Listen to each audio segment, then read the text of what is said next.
कैसे शक्तिमान के सिर्फ 4 तत्वों की शक्तियों को मिला के इन्होंने पूरी सीरीज बना दी। हाँ तो मैं अमित आज आपके लिए ऐसी अमेजिंग सीरीज सजेशन लाया हूँ जिसे देख के आपको अपने शक्तिमान की जरूर याद आ जाएगी। इस सीरीज में दिखाया गया है कि कैसे जल, वायु, अग्नि और धरती इन 4 तत्वों के अलग अलग देश हैं और इन सभी देशों के पास अपने अपने तत्वों की शक्तियां होती हैं। और यहाँ बताया गया है कि यहाँ एक अवतार होता है जिसके अंदर इन 4 तत्वों की शक्तियां होती हैं और वो इन 4 तत्वों के देशों के बीच संतुलन बना के रखता है। और यहाँ ये बताया गया है कि कैसे ये अवतार इन 4 तत्वों के देशों में से किसी एक देश के इंसान में दोबारा पुनर्जन्म लेता है मरने के बाद, ताकि इन 4 तत्वों के देशों में हमेशा शांति कायम रह सके। फिर यहाँ बताया जाता है कि कैसे पिछले अवतार की मौत के बाद अभी नया अवतार सामने नहीं आया है और जिसका फायदा उठा के वहाँ के फायर नेशन के राजा फायर लॉर्ड सुजिन इन 4 तत्वों के देशों के ऊपर कब्जा करना चाहता है और वो इन 4 देशों के ऊपर राज करना चाहता है, क्योंकि वो समझता है कि इन 4 तत्वों के देशों में से सबसे ज्यादा ताकतवर फायर नेशन है।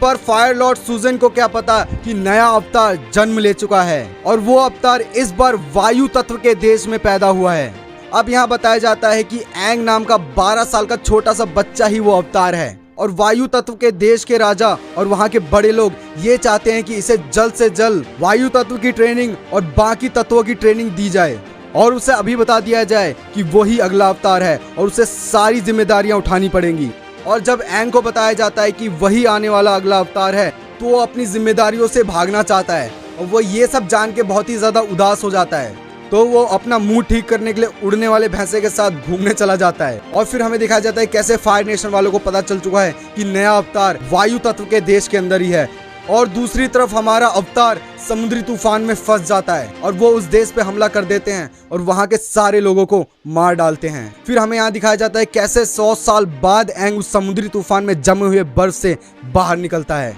अब यहाँ देखने वाली बात तो ये होगी कि कैसे 100 साल बाद जब एंग जगता है और उसे सब पता चलता है तो उसका रिएक्शन क्या होगा और कैसे वो नए एडवेंचर पे निकल जाता है एक असली अवतार बनने के लिए। और हमें यहाँ दिखाया जाता है कैसे फायर नेशन वालों ने पूरी दुनिया पे कब्जा कर रखा है, पर क्या एंग अपने असली अवतार की शक्तियों को जागृत कर पाएगा और क्या वो फिर से इन 4 देशों के बीच संतुलन बना पाएगा और कैसी कैसी मुसीबतों का सामना करना पड़ेगा एंग को। ये देखने के लिए तो आपको ये अमेजिंग सीरीज देखनी पड़ेगी जिसका नाम है द लास्ट एयरबेंडर, जो आपको नेटफ्लिक्स पे मिल जाएगी। तो जाइए, देर किस बात की है और ऐसे ही अमेजिंग सीरीज सजेशंस के लिए मुझे फॉलो एंड सब्सक्राइब करना मत भूलना।